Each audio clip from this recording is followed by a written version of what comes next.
स्वागत है आपका हमारे YouTube चैनल इजी कॉन्सेप्ट में। आज हम यहाँ पर उत्तराखंड के 20 प्रश्नों को एक्स्ट्रा फैक्ट के साथ कवर करेंगे जो आने वाले एग्ज़ाम में पूछे जा सकते हैं। चलिए शुरू करते हैं। खतलिंग ग्लेशियर से पुरानी टिहरी तक भिलंगना नदी की लंबाई कितनी है? तो हमें बताना है कि जो खतलिंग ग्लेशियर है जहाँ से भिलंगना नदी निकलती है और आगे जाकर पुरानी टिहरी में भागीरथी नदी में मिल जाती है, वहाँ तक इसकी लंबाई कितनी है? तो यह इसका जवाब है 110 किलोमीटर। यह 110 किलोमीटर लंबी है। भिलंगना नदी के बारे में यदि देखें तो इसकी कुछ सहायक नदियां हैं जो महत्वपूर्ण हैं। इसमें है मेद गंगा, दूध गंगा, धर्म गंगा और बाल गंगा। जो ये बाल गंगा है इसी का नाम है बालखिला। यह इसका दूसरा नाम है बालखिला। बालखिला नाम से भी यह पूछी जाती है कि बालखिला किसकी सहायक नदी है, तो यह भिलंगना की सहायक नदी है। इसके अलावा 205 किलोमीटर लंबाई जो है वह है भागीरथी की और 195 किलोमीटर अलकनंदा की, जहाँ से ये निकलती है और जहाँ पर ये किसी अन्य नदी में मिल जाती है, वहाँ तक इनकी लंबाई है। 136 किलोमीटर आपकी लंबाई है यमुना नदी की। नेक्स्ट क्वेश्चन है, उत्तराखंड राज्य के राज्य पुष्प को स्थानीय भाषा में क्या कहा जाता है? जो उत्तराखंड का राज्य पुष्प है वो है ब्रह्म कमल। तो उसे बताना है कि स्थानीय भाषा में उसे क्या कहा जाता है। तो स्थानीय भाषा में उसे कहा जाता है कौलपद्म। इसके अलावा जो हमारा ब्रह्म कमल है उसकी विश्व में लगभग 210 प्रजातियां पाई जाती है और उनमें से 24 प्रजातियां हमारी उत्तराखंड में पाई जाती है। जो ब्रह्म कमल है वह लगभग 4800 से 6000 मीटर की ऊंचाई पर पाया जाता है और इसका जो वैज्ञानिक नाम है वह क्या है? सोसूरिया अबवेलेटा, यह इसका वैज्ञानिक नाम है। इसके अलावा इसमें एक महत्वपूर्ण तथ्य यह है कि इसे महाभारत के वन पर्व में क्या कहा गया है? सौगंधिक पुष्प कहा गया है इसे। कभी कभी यह पूछ लेता है कि ब्रह्म कमल को सौगंधिक पुष्प किस ग्रंथ में कहा गया है? तो महाभारत में कहा गया है, महाभारत के वन पर्व में। नेक्स्ट है, उत्तराखंड विधानमंडल के अंग हैं। उत्तराखंड विधानमंडल के अंग कौन कौन से हैं? तो हमें बताना है कि उत्तराखंड विधानमंडल के अंग कौन कौन से हैं। तो वह है राज्यपाल और विधानसभा। जो राज्य विधानमंडल होता है उसके 3 अंग होते हैं, राज्यपाल, विधानसभा और विधान परिषद। 2 अंग तो इसमें अनिवार्य होते हैं। जो राज्यपाल और विधानसभा है वह किसी भी राज्य में हो यहाँ पर ये दोनों अंग विद्यमान होते हैं, लेकिन जो विधान परिषद है यह कहीं कहीं है कहीं कहीं नहीं है। तो ऐसे कुल 6 राज्य हैं जहाँ पर विधान परिषद उपस्थित है। इससे पूर्व 7 राज्य थे जहाँ पर विधान परिषद उपस्थित थी, लेकिन जम्मू कश्मीर को अब यूनियन टेरिटरी का दर्जा दे दिया गया है, इसलिए वहाँ से विधान परिषद की जो विधान परिषद है उसको समाप्त कर दिया गया है। इसलिए अब कुल 6 राज्य हैं जहाँ पर विधान परिषद उपस्थित है। उनके नाम जानना हमें जरूरी है। तो वह है उत्तर प्रदेश, आंध्र प्रदेश, बिहार, तेलंगाना, कर्नाटक और महाराष्ट्र। यह 6 राज्य हैं जहाँ पर वर्तमान में विधान परिषद उपस्थित है। नेक्स्ट है, वर्तमान में उत्तराखंड विधानसभा में कितनी सीटें हैं? हमें बताना है कि जो उत्तराखंड विधानसभा में है वहाँ पर कितनी सीटें हैं टोटल अभी। तो अभी वहाँ पर टोटल 70 सीटें हैं। इससे पहले वहाँ पर 71 सीटें थी, लेकिन एक सीट जो है वह अब समाप्त हो गई है। वह किसकी सीट है? एंग्लो इंडियन की। जो एंग्लो इंडियन है उसकी सीट अब समाप्त कर दी गई है। 104वां संविधान संशोधन, ये भी याद रखना है कि जो 104वां संविधान संशोधन हुआ था 2019 में, उसके तहत जो एंग्लो इंडियन की सीट है उसको समाप्त कर दिया गया है लोकसभा और विधानसभा से। तो उत्तराखंड में एक सीट थी उसकी, इसलिए एक सीट कम हो गई है और 70 सीटें बच गई है। सूची 1 को सूची 2 से मिलान कीजिए। सूची 1 में आप देख रहे हैं कि कुछ ताल दिए गए हैं तथा सूची 2 में उससे संबंधित स्थान दिए गए हैं। तो आप देख सकते हैं कि सात कहाँ पर है, सात आपका नैनीताल में है। द्रोण सागर कहाँ है, द्रोण सागर काशीपुर में है। डोडीताल कहाँ है, डोडीताल आपका उत्तरकाशी में है। और बिरहीताल कहाँ है, बिरहीताल चमोली में है। इस तरह से ये मिलान हो गया। नेक्स्ट क्वेश्चन है, हिमालय में मुख्य सीमा भ्रंश एमसीटी पृथक करता है। तो हमें बताना है कि जो एमसीटी है वह किसे पृथक करता है। तो इसके लिए हम एक डायग्राम बनाते हैं जहाँ से हमें बड़ी आसानी से ये समझ में आ जाएगा। ये आपका ट्रांस हिमालय हो गया, ये महान हिमालय, लघु हिमालय, शिवालिक, और ये मैदान इलाका हो गया। तो ये आपका हो गया ट्रांस हिमालय, ये महान हिमालय, ये क्या हो गया महान हिमालय, ये हो गया आपका लघु हिमालय, ये हो गया शिवालिक, और ये हो गया मैदान। तो अब आपको देखना है कि शिवालिक और मैदान को क्या अलग करता है, हिमालयन फ्रंट फॉल्ट HFF। इसी प्रकार लघु हिमालय और शिवालिक, इसको अलग करता है MBT, मेन बाउंड्री थ्रस्ट, या फिर इसी को कहा जाता है, इसी को क्या कहते हैं, MBF, मेन बाउंड्री फॉल्ट। इसके अलावा जो लघु हिमालय और महान हिमालय है उसे अलग करता है MCT, मेन सेंट्रल थ्रस्ट। यही आपको प्रश्न पूछा गया था कि MCT किसे अलग करता है, तो यह महान हिमालय और लघु हिमालय को अलग करता है। इसके अलावा जो ट्रांस हिमालय और महान हिमालय है इसे क्या अलग करता है, इंडस सांको सच्चर जोन, तो यह इसे अलग करता है। अब आपको MCT पूछे, MBT पूछे, HFF पूछे, कुछ भी पूछें, आप इस डायग्राम से उसका जवाब आसानी से दे सकते हैं। नेक्स्ट है, कृषि गणना 2015-16 के अनुसार उत्तराखंड में समस्त जोतों का औसत आकार कितना है। तो हमें बताना है कि जो उत्तराखंड में समस्त जोतों का आकार है वह कितना है। तो आप देख सकते हैं वह है आपका 0.85 हेक्टेयर अभी वर्तमान में। इससे पहले यह 0.89 हेक्टेयर था, जो कि पुराना आंकड़ा है। आपको यह टिक नहीं करना है, आपको करना है 0.85 हेक्टेयर। नेक्स्ट है, राष्ट्रीय उद्यानों को उनकी स्थापना के बढ़ते क्रम में व्यवस्थित कीजिए। तो जो ये कुछ राष्ट्रीय उद्यान है इनकी स्थापना के बढ़ते वर्षों के क्रम में हमें इन्हें व्यवस्थित करना है। तो कॉर्बेट की स्थापना कब हुई थी, यह हुई थी आपकी 1936 में। राजाजी राष्ट्रीय उद्यान की स्थापना कब हुई, यह हुई 1983 में।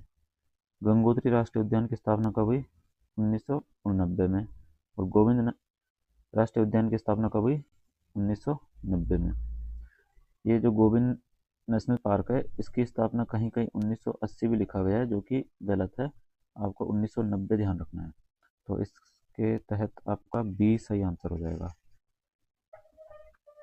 नेक्स्ट है, केदार खर्क बुग्याल स्थित है। आपको बताना है कि जो केदार खर्क बुग्याल है वह कहाँ पर स्थित है। तो आप देख सकते हैं कि बहुत से लोगों को पता होगा कि केदार खर्क बुग्याल उत्तरकाशी में स्थित है, लेकिन जो ऑप्शन है आपका, आपके पास दो ऑप्शन ऐसे हैं जो उत्तरकाशी वाले हैं, यमुनोत्री के निकट और गौमुख के निकट। तो जो केदार खर्क बुग्याल है वह कहाँ पर है, गौमुख के निकट, गौमुख के निकट स्थित है। तो ये स्पेसिफिक जगह भी आपको ध्यान रखनी है। नेक्स्ट है, उत्तराखंड का सबसे बड़ा हिमनद कौन सा है। तो जो उत्तराखंड का सबसे बड़ा हिमनद है वह है आपका गंगोत्री। गंगोत्री हिमनद सबसे बड़ा हिमनद है। कहाँ पर स्थित है, उत्तरकाशी में। लंबाई चौड़ाई कितनी है, यह लगभग 30 किलोमीटर लंबा है और 2 किलोमीटर यह चौड़ा है। पूर्ण रूप से उत्तरकाशी में स्थित है। इसके अलावा जो पिंडारी ग्लेशियर है यह आपका बागेश्वर और चमोली में स्थित है। तो यह इसका कुछ हिस्सा बागेश्वर में है, कुछ हिस्सा चमोली में है। यह लगभग 30 किलोमीटर लंबा और 400 मीटर चौड़ा है। यह राज्य का दूसरा सबसे बड़ा हिमनद है। इसके अलावा जो मिलम ग्लेशियर है, वह आपका पिथौरागढ़ में स्थित है। ये पूर्ण रूप से पिथौरागढ़ में स्थित है। ये लगभग 16 किलोमीटर लंबा है। जो मिलम ग्लेशियर है शुद्ध रूप से कुमाऊं का सबसे बड़ा ग्लेशियर है, क्योंकि पिंडारी ग्लेशियर का कुछ हिस्सा तो बागेश्वर में है, लेकिन कुछ हिस्सा कहाँ है, चमोली में, इसलिए यह पूर्ण रूप से कुमाऊं में स्थित नहीं है। इस प्रकार जो मिलम ग्लेशियर है वह शुद्ध रूप से कुमाऊं का सबसे बड़ा ग्लेशियर है। जो कफनी ग्लेशियर है यह आपका बागेश्वर में स्थित है। कहाँ स्थित है, बागेश्वर में। नेक्स्ट है, स्कंद पुराण के मानस खंड में किस झील के लिए त्रिऋषि सरोवर शब्द का प्रयोग किया गया है। तो हमें बताना है कि स्कंद पुराण के जो मानस खंड में एक झील के लिए त्रिऋषि सरोवर शब्द का प्रयोग किया गया, वो कौन सी झील है। तो वह है आपकी नैनीताल झील। इसके अलावा जो भीमताल है वो क्या है, कुमाऊं की सबसे बड़ी झील है, और जो नौकुचिया ताल है वह कुमाऊं की सबसे गहरी झील है। तो नौकुचिया सबसे गहरी, भीमताल सबसे बड़ी कुमाऊं की। गिरिताल आपका उधम सिंह नगर में स्थित है, ध्यान रखने वाली बात है। नेक्स्ट है, किस पुराण में महर्षि वेदव्यास ने गढ़वाल के 4 धामों का सविस्तार वर्णन किया है। यह अभी अभी यूके SSC के एग्जाम में पूछा गया प्रश्न है। तो इसका सही जवाब है स्कंद पुराण में। स्कंद पुराण में महर्षि वेदव्यास ने गढ़वाल के 4 धामों का सविस्तार वर्णन किया है। नेक्स्ट है, किस नदी को ऋग्वेद में सिंधु की माता कहा गया है। तो ऋग्वेद में सिंधु की माता किस नदी को कहा गया है, ये सरस्वती नदी को कहा गया है। ध्यान रखने वाली बात है, नया प्रश्न पूछा जा सकता है। नेक्स्ट है, ऊंचाई पर पेड़ रहेंगे, नदी ग्लेशियर टिके रहेंगे, पेड़ कटेंगे पहाड़ टूटेंगे, बिना मौत के लोग मरेंगे, जंगल बचेगा देश बचेगा, गांव गांव खुशहाल रहेगा। यह नारा किस आंदोलन से संबंधित है। हमें बताना है कि यह नारा किस आंदोलन से संबंधित है। तो इसमें आप देख सकते हैं कि 4 आंदोलन के नाम दिए गए, मैती आंदोलन, डूंगी पैंतोली आंदोलन, चिपको आंदोलन या रक्षा सूत्र आंदोलन। तो जो इसका सही जवाब है वह है रक्षा सूत्र आंदोलन। कई लोग इसे चिपको आंदोलन टिक मार सकते हैं, लेकिन इसका जो सही जवाब है रक्षा सूत्र आंदोलन है। रक्षा सूत्र आंदोलन के बारे में देखें तो यह 1994 में शुरू किया गया था। कहाँ किया गया था, भिलंगना घाटी में। भिलंगना घाटी में किसके द्वारा, सुरेश भाई के द्वारा। सुरेश भाई ने इसको प्रारंभ किया था। जो पेड़ों पर रक्षा सूत्र बांधा गया था, जो पेड़ कटान के लिए चिन्हित किए गए थे सरकार के द्वारा। इसके अलावा जो चिपको आंदोलन है, आप जानते हैं कि चिपको आंदोलन गौरा देवी के द्वारा 1974 में चमोली में पेड़ों के कटान को रोकने के लिए। नेक्स्ट है डूंगी पैंतोली आंदोलन। डूंगी पैंतोली आंदोलन आपका चमोली में बांज के वृक्षों के कटान को रोकने के लिए शुरू किया गया था।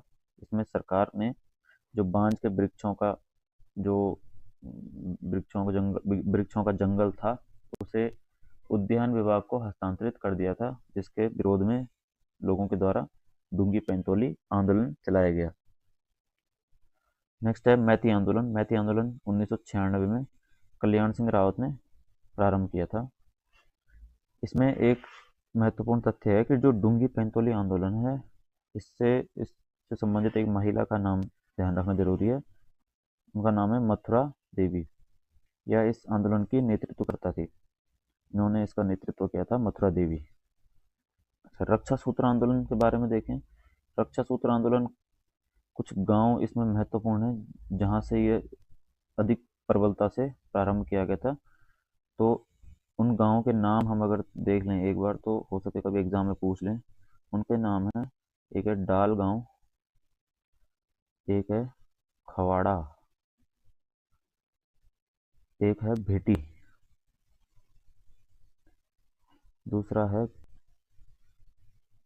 भिगुन, और तीसरा है एक है तिनगढ़।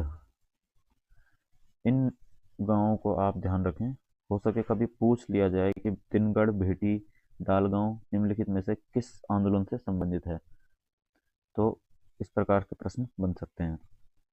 नेक्स्ट है डूंगी पैंतोली आंदोलन संबंधित है।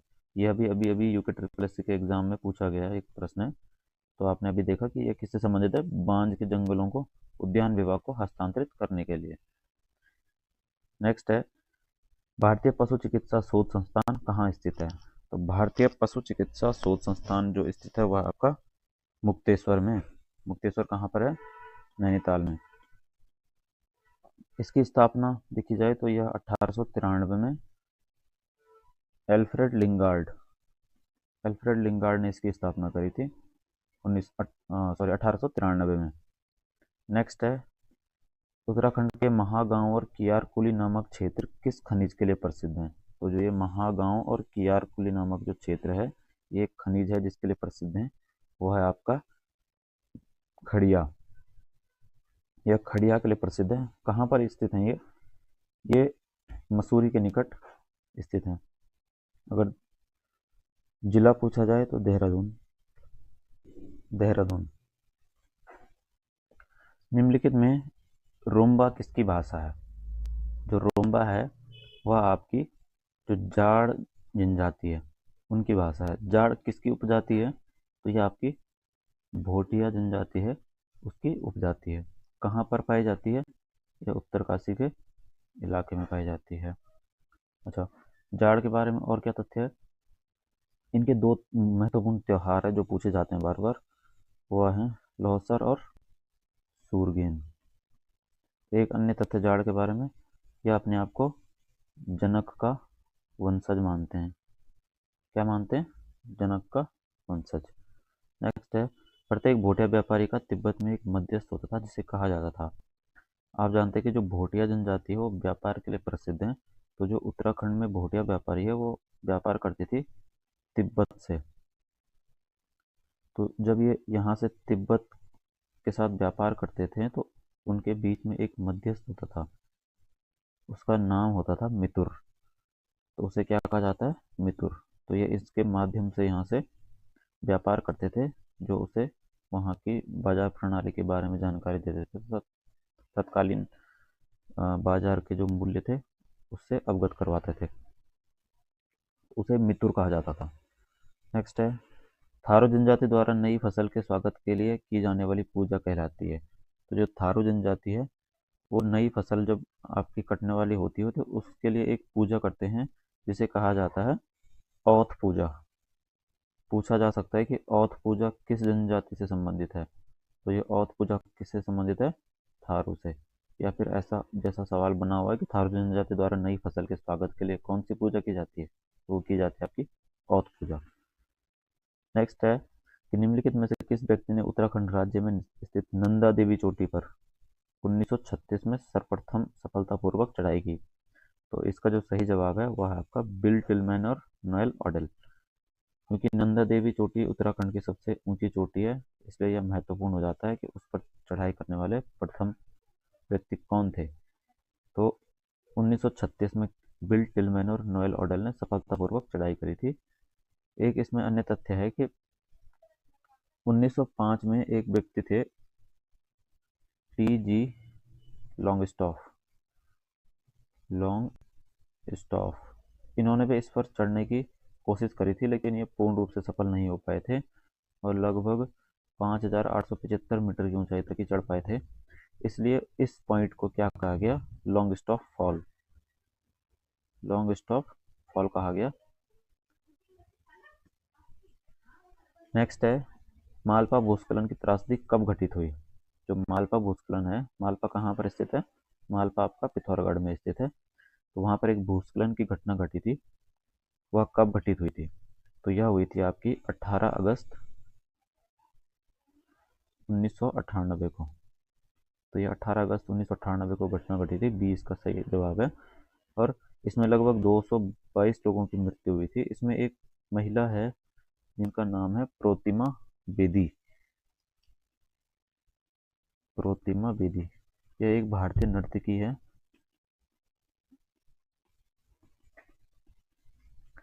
जिनका इस मालपा भूस्खलन में निधन हो जाता है। तो यह महत्वपूर्ण है कि अगर पूछा जाता है कि प्रोतिमा बेदी किस दुर्घटना में, किस आपदा में इनका निधन हुआ था, तो वह होता आपका मालपा भूस्खलन में। यह मानसरोवर यात्रा पे जा रही थी जहाँ पर ये मालपा के पास रुकी हुई थी, जहाँ पर भूस्खलन की वजह से इनकी मृत्यु हो जाती है। आज के यह 20 प्रश्न यहीं पर समाप्त होते हैं। यह सीरीज आगे भी चलती रहेगी तथा आने वाले समय में हम अन्य विषयों की क्वेश्चन सीरीज तथा टॉपिक वाइज सीरीज भी लेकर के आएंगे। इसी प्रकार की वीडियो देखने के लिए हमारे चैनल को सब्सक्राइब करें तथा बेल आइकन को प्रेस करें। Thank you.